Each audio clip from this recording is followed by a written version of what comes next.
इस वक्त हम रामनगर के जंगलों में मौजूद हैं और आप देख सकते हैं कि कितना अंधेरा है और इस सन्नाटे में कब टाइगर यहाँ से गुजर जाए कुछ कह नहीं सकते। और सबसे बड़ी बात यह है कि रात का समय है और टाइगर कभी भी इन जंगलों से गुजर सकता है। और ये नसीब की बात होगी कि आज अगर हमें टाइगर नज़र आ जाए तो हम भी दिखेंगे, आज मुकाबला करेंगे उस टाइगर का जिस टाइगर ने इन जंगलों में आतंक मचाया हुआ है। अब देखना ये आहट है टाइगर की कि टायर के नीचे भी कुछ झाड़ियाँ आनी शुरू हुई हैं। और आगे चलते हैं, देखते हैं कि यहाँ से शुरू हुआ है टेढ़ा गेट। अब कोसी वन क्षेत्र रामनगर, वन विभाग रामनगर। हम जैसे ही जंगलों के उन हिस्सों में आगे बढ़ रहे हैं, ये जो एरिया है जिस क्षेत्र से हम गुजर रहे हैं, इस क्षेत्र में एक कोसी नदी है जो बहुत बड़ी है। और उस नदी में अभी कुछ दिन पहले एक विशाल रूप से बाढ़ आई थी और जंगलों को भी काफ़ी नुकसान पहुंचाया था। लेकिन अब देखने की वाली बात यह है कि किस तरह से इन घने जंगलों में कब कहाँ कौन नज़र आ जाए कह नहीं सकते। लेकिन चलिए ऐसे ही सफ़र हम करते रहेंगे आज अपने इस पोल खोल चुनावी यात्रा के वाहन में। और आज हमारे साथ कॉर्बेट मॉडल के मालिक रंजीत जी भी मौजूद हैं और थोड़ी गुफ्तगू इनसे भी करते हैं। रंजीत जी। जी सर। आज इन जंगलों में, आपके इन जंगलों में हम मौजूद हैं, तो क्या कहना चाहेंगे आप? सर, जहाँ पे हम इस समय हैं ये कॉर्बेट का बफर जोन एरिया इस क्षेत्र को बोलते हैं। जो कॉर्बेट से सटे हुए जंगल होते हैं वो बफर जोन एरिया में आ जाते हैं। उसमें गांव वालों का भी निवास होता है और कुछ जो जहाँ पे डेंस होता है वहाँ पे जो फॉरेस्ट एरिया होते हैं वहाँ पे पूरा वो एनिमल्स की ब्रीडिंग और उसके लिए छोड़ दिया जाता है। वहाँ पे सिर्फ टूरिस्ट जोन टाइप का बना दिया जाता है कि टूरिस्ट जाए वहाँ पे। और अपना इस जंगल में टाइगर भी हैं आजकल, यहाँ पे टाइगर्स भी उसके कफ दिख रहे हैं जो 2-2.5 साल के हो गए हैं, काफ़ी बड़े हो गए हैं। तो हम लोग भी इसी वजह से यहाँ पे आए हैं कि क्या पता सडनली हमें कुछ सामने नज़र आ जाए। अच्छा चलिए, कोई ऐसे मोमेंट बताइए कि जब आप यहाँ से गुजर रहे हो और आपके सामने टाइगर आ गया हो। कई बार ऐसा हो चुका है कि हम शाम को 7-8 बजे करीब अपना घूमने यहाँ पे आते हैं, तो कभी गाड़ी क्रॉस करते हुए, कभी ठीक मेन रोड के आगे बैठा हुआ या फिर अपने बच्चों के संग रोड क्रॉस करता हुआ कई बार मिल गया है। और भी जैसे जंगली हाथी भी यहाँ पे काफ़ी हैं, तो एलिफेंट्स भी काफ़ी यहाँ पे मूवमेंट रहती है, तो कई बार देखने को मिल जाता है। अच्छा, हम जैसे बात करें इंसानों की कि इंसानों के लिए सीमाएं निर्धारित कर दी गई हैं, जैसे उत्तर प्रदेश की सीमा, उत्तराखंड की सीमा, उत्तरांचल की सीमा, ठीक है। तो इसी तरह से हम बात करें इन जानवरों की, जो बड़े बड़े जानवर हैं, तो इनके लिए तो कोई सीमा नहीं होती है। नहीं, ऐसा है कि पूरा जो जंगल है वो तो एनिमल्स के लिए ही है, उसमें जीव जंतु और इन्हीं का ही अपना इनका वास है। तो इसमें क्या होता है कि जो यहाँ पे जो भी टाइगर है उसकी अपनी एक परिधि बना लेते हैं कि 15 से 20 किलोमीटर का एरिया ये अपने चिन्हित कर लेते हैं। यहाँ अपना ये पेड़ों में क्लो मार्किंग कर लेते हैं जगह जगह जाके, और सेंट मार्किंग होता है इनका। तो ये हर जगह 15 से 20 किलोमीटर का एक टाइगर का अपना टेरिटरी होता है। अगर सपोज अगर कोई दूसरा टाइगर उसकी टेरिटरी में आ जाता है तो आपस में फाइट हो जाती है।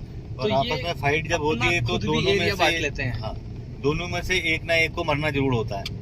इतनी भयंकर फाइट होती है कि कभी कभी दोनों ही मर जाते हैं। अच्छा, जैसे हम बात करते हैं कि शेर जंगल का राजा होता है और शेर का जो जंगल होता है वो पूरा ही होता है। लेकिन हम जब बात करते हैं चीताओं की और लेपर्ड्स की, तो ये भी अपना एरिया बांट लेते हैं। ये कहना चाह रहे हैं ना? जी, लेपर्ड। अच्छा, कुछ इन जंगलों के बारे में और बताइए आप विस्तार से। सर, ये जो जंगल है अभी तो ये जो प्लांटेशन हम यहाँ पे जो जा रहे हैं ये पूरा टीक प्लांट है, पूरा जिसको सागौन बोलते हैं हम लोग। बहुत अच्छी वुडन है यहाँ पे पूरे उत्तराखंड की। तो इसको यहाँ पे हमारा काटना अलाउ नहीं है बिल्कुल भी, ना हम सेल, ना परचेज, ना गवर्नमेंट इसको छेड़ सकती है। ये पूरा ग्रीन जोन में आ जाता है। एनिमल्स के लिए सिर्फ प्रकृति को बचाने के लिए ही ये सब चीजें। और आज हम जैसे जंगलों की तरफ चल रहे हैं, लेकिन हमारे पीछे एक हमारी ही गाड़ी है पीछे, और लेकिन अब हम आपके सामने अपनी कार का जो लाइट है वो बंद करेंगे और देखते हैं किस तरह से नज़र आता है ये चलता हुआ जंगल।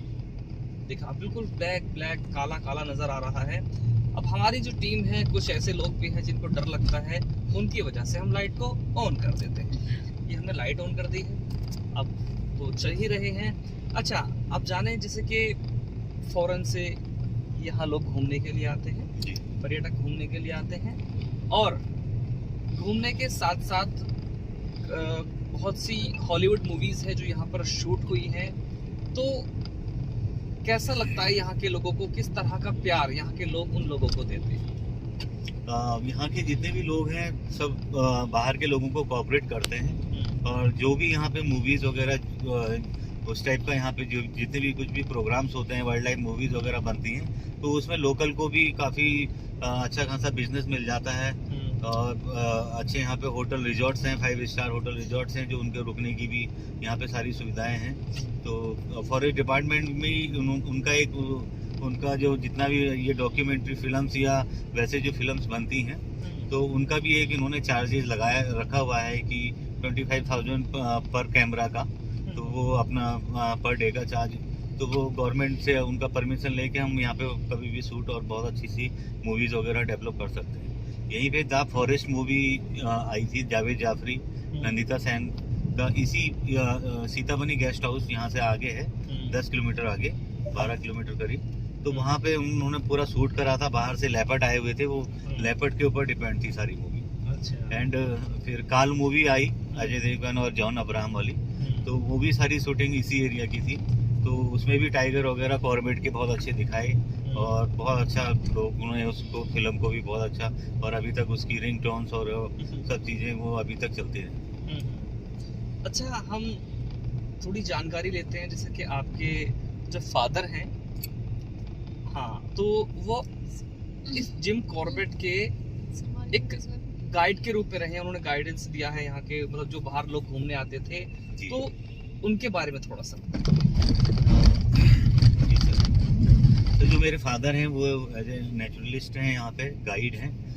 जब जिस समय कॉर्बेट, जब ये सफारी जोन स्टार्ट हुए, जब टूरिस्ट जोन बने, पहले क्या होता था कि पार्क में कोई भी टूरिस्ट अपनी ऑन गाड़ी लेके अंदर जा सकता था, बट वो काफ़ी रिस्क था। फिर धीरे धीरे रूल सब चेंज होते रहे, तो फिर जिप्सीज को इन्होंने अलाउ करा फॉरेस्ट डिपार्टमेंट ने। फिर उसमें एक जो पूरा नेचर के बारे में जो जानता है, जिसने नेचर को करीब से देखा है और जो उसके बारे में पढ़ा है और जो उसको पहचानता है, तो इस हिसाब से फिर इन्होंने गाइड को इनको अपना ट्रेनिंग करवाया। जितने भी IFS अफसर्स वगैरह PCS होते हैं, तो इन लोगों ने उनको सब ट्रेनिंग करा। तो उसमें मेरे फादर भी फर्स्ट डिवीज़न उसमें पास हुए थे, और सीनियर भी थे काफ़ी, और वो जंगल से पहले ही जुड़े हुए थे, क्योंकि उन्होंने जितने भी गवर्नमेंट फॉरेस्ट रेस्ट हाउसेज हैं वहाँ पे उन्होंने काम करा हुआ था, तो उन्हें काफ़ी नॉलेज थी। तो वो उसमें गाइड में भी उन्होंने अपनी ट्रेनिंग में फर्स्ट क्लास पास हुए। तो उन्होंने IFS अफसरों तक को बाद में ट्रेनिंग दी। फिर उन्होंने कालागढ़ जो इनका ट्रेनिंग सेंटर है वहाँ पे भी ट्रेनिंग दी। तो पिताजी को काफ़ी अच्छी नॉलेज है जंगल के बारे में, और बहुत काफ़ी एक्ट्रेस लोग और काफ़ी बड़े बड़े फोटोग्राफर, इंडिया के टॉप मोस्ट फोटोग्राफर पिताजी ने घुमाए। अच्छा, हम बात करें कि इसका प्रोसेस क्या होता है, कि जैसे पर्यटक घूमने के लिए आते हैं तो वो किस तरह से सफारी में इन जंगलों में घूमेंगे? जी एक्चुअल में क्या है, अब इस समय जो भी पर्यटक आप कॉर्बेट आना चाहते हैं, तो कॉर्बेट की अपनी ऑनलाइन साइट है, उसके थ्रू भी बुक कर सकते हैं। और जैसे सपोज कोई हमसे या किसी रिजॉर्ट होटल वाले से या कोई पर्सनल यहाँ पे जितना भी ट्रैवल एजेंट्स वगैरह हैं, तो उनके थ्रू भी बुकिंग यहाँ पे हम मतलब हो सकती है। बहुत अच्छा लगा आपसे बात करने के बाद, और अगले एपिसोड में फिर, आज तो हम रात में इन जंगलों में घूम रहे हैं, लेकिन किसी और दिन अगले एपिसोड में हम आपकी मुलाकात दिन में कराएंगे। तो ऐसे ही देखते रहिए हमारे इन जंगलों के एपिसोड को लगातार। मैं चौधरी अफसर और हमारे सहयोगी रेहान के साथ एशियन न्यूज़ विदा लेते हैं, फिर करेंगे आपसे मुलाकात। खुदा हाफिज़, शब खैर। चल दिया, चलने दो।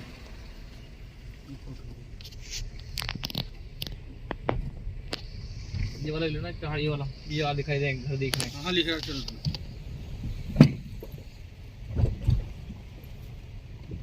सब चुप हो, चुप चुप चुप। देखो देखो देखो देखो देखो देखो देखो, शांत हो सब।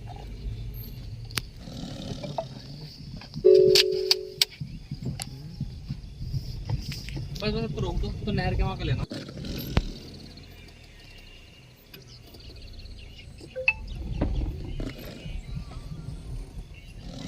भाई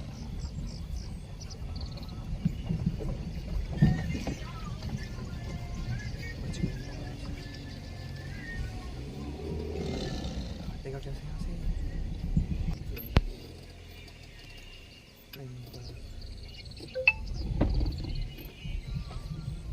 देखो यार, उधर भी देखो, उधर